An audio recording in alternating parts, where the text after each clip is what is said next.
आपके जो प्रेजेंटेशन है ना वो इतनी अच्छी होनी चाहिए कि चेक करने वाले का दिल खुश हो जाए। देखो, business studies is a scoring subject, I must say. एक महीना आपकी पूरी गेम बदल सकते हैं।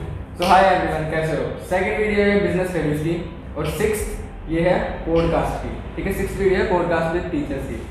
तो आज हम बात करने वाले हैं कि एग्जाम के पॉइंट ऑफ व्यू से कुछ क्वेश्चंस हैं, कुछ डाउट्स हैं जो स्टूडेंट्स को अक्सर आते हैं। वीडियो शुरू करने से पहले आप सभी से रिक्वेस्ट है कि एक नोटबुक और एक पेन लेके बैठो, क्योंकि काफ़ी पॉइंट्स हैं जो आपको लिखने पड़ेंगे। अगर आप देख के छोड़ दोगे तो वही हाल होगा, 4 घंटे 5 घंटे बाद वो सब कुछ आप भूल रहे होंगे। हाँ बिल्कुल, और जितने भी पॉइंट्स होंगे उनको ज़रूर नोट करना एंड उनको ज़रूर अप्लाई करना। And I guarantee you there will be lot of changes in your result, in your preparation, and it will help you a lot.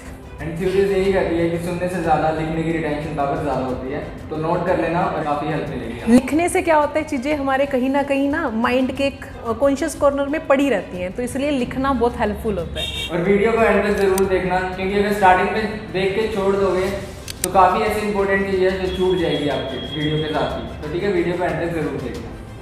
तो मैम, एग्जाम के पॉइंट ऑफ व्यू से एक question तो मैंने last video में आपसे पूछ लिया था कि लेंथी पेपर है, किस तरह से अटेम्प्ट करें स्टार्टिंग से लास्ट से, एंड 15 मिनट्स का कैसे यूज़ करें। उसी से रिलेट होकर क्वेश्चन आते हैं कि पेपर तो हम कर लेंगे, चलो ठीक है, उसमें प्रेजेंटेशन का कितना बड़ा रोल है। प्रेजेंटेशन पे फोकस करें या फिर कंटेंट पे, और अगर एग्जाम में कंटेंट लिखा है, प्रेजेंटेशन इतनी अच्छी ना हो तो कितना फ़र्क पड़ेगा और हमारे ओवरऑल मार्क्स पे कितना डिफरेंस आ सकता है अगर प्रेजेंटेशन बेकार हो।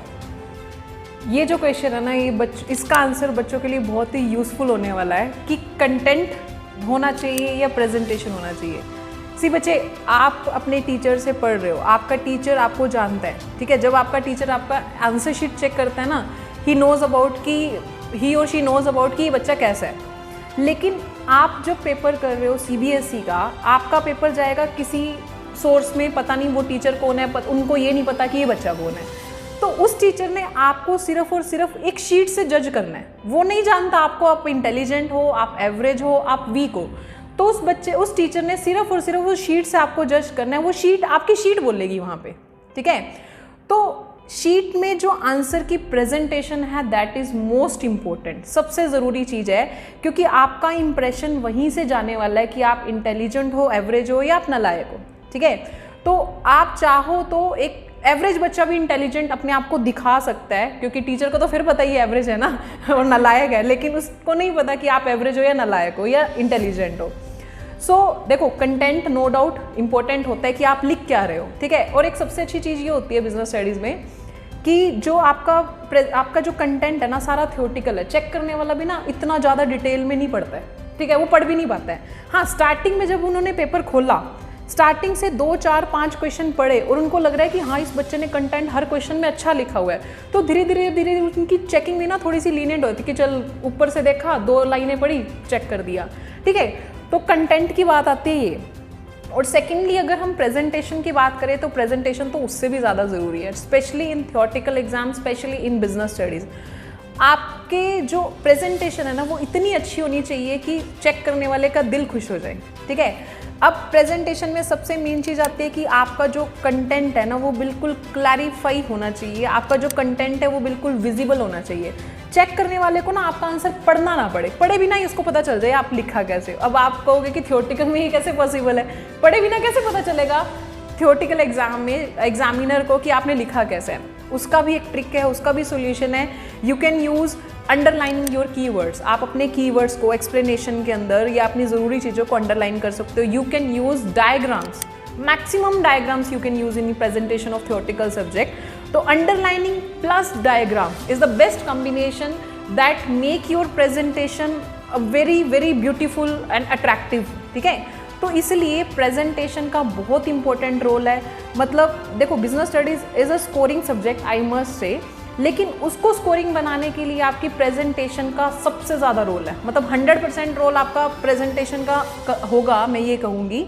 कंटेंट का भी होगा एंड प्रेजेंटेशन का भी होगा। तो स्टार्टिंग में आपने क्वेश्चन वही चूज़ करना है, सेक्शन अटेम्प्ट करना है जब डी, तो आपने ज़रूर देखना है कि आप स्टार्टिंग वाले क्वेश्चन में ही अपने एग्जामिनर को, अपने जो चेकर है, जो आपका एग्ज़ाम चेक कर रहा है, उसको आपने अपना एक रिव्यू देना है कि आप हो क्या, आप कैसे बच्चे हो।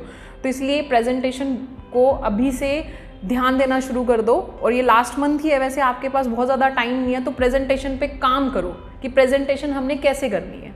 तो प्रेजेंटेशन सबसे इम्पोर्टेंट चीज़ है।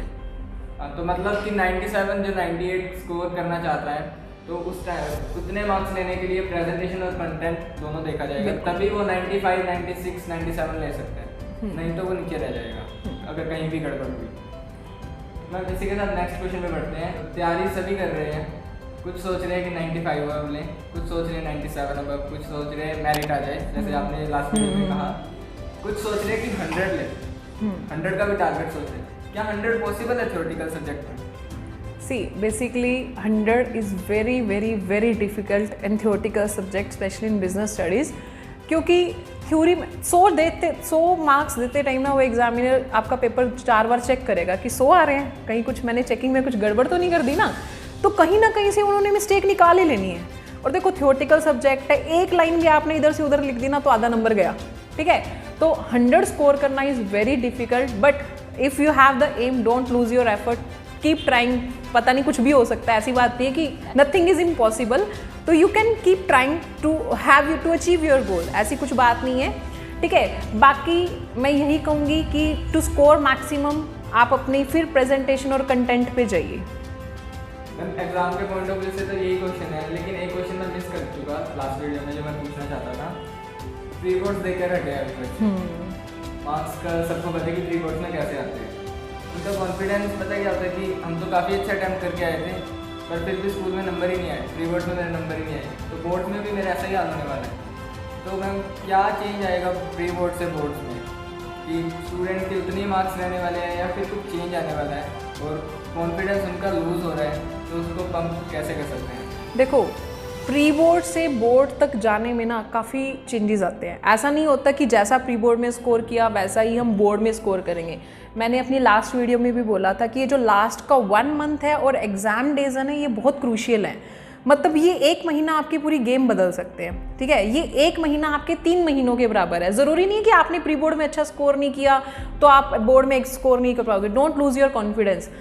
आई मस्ट से कि आपके जैसे मर्जी एग्जाम हो, ये लास्ट मंथ में अगर आपकी कंसेप्ट क्लैरिटी ना, अब आप तक अपना सिलेबस पूरा क्लियर है, आपको पता है किस चीज़ का क्या मीनिंग है, ठीक है, उसका कंसेप्ट क्या है, फिर भी आप मान लो एवरेज स्कोर कर पाए हो तो आप 90, 95 तक आराम से जा सकते हो अगर आप ये लास्ट का मंथ जो क्रूशियल मंथ है इसको बहुत अच्छे से यूटिलाइज करते हो। तो you can score very well, but you have to work hard during this last month.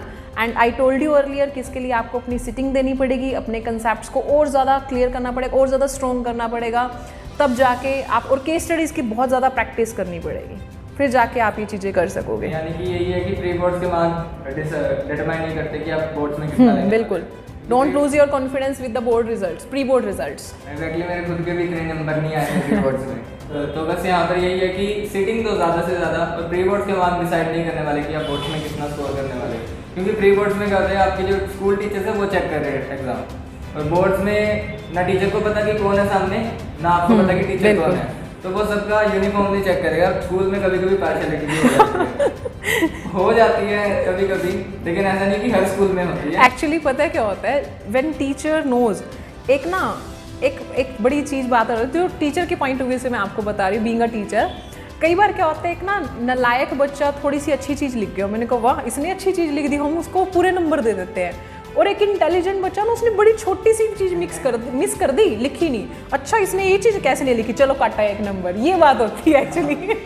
हाँ, दिस हैपन्स। तो मैं ज़्यादा वीडियो को लंबा नहीं करूँगा, तो यहीं पे वीडियो को एंड करते हैं। लेकिन एंड करने से पहले मेरा एक क्वेश्चन नहीं, एक चाहता हूँ कि एडवाइस दो आप स्टूडेंट्स को, कोई एक ऐसी टिप जो उन्हें बोर्ड एग्जाम में भी काफ़ी हेल्प करेगी और आने वाले टाइम में भी उन्हें काफ़ी हेल्प करेगी। या सबसे मोस्ट इम्पॉर्टेंट टिप मैं वैसे पहले भी बता चुकी हूँ, ठीक है, अपनी जितना हो सके अपनी सेल्फ स्टडी करो, ठीक है, अपनी कंसेप्ट क्लैरिटी करो, you can use mind mapping, ठीक है। अपने देखो जब आपके जिस सब्जेक्ट को आप पढ़ रहे हो ना, आप उसको पूरा दिल से पूरा टाइम दो, ठीक है।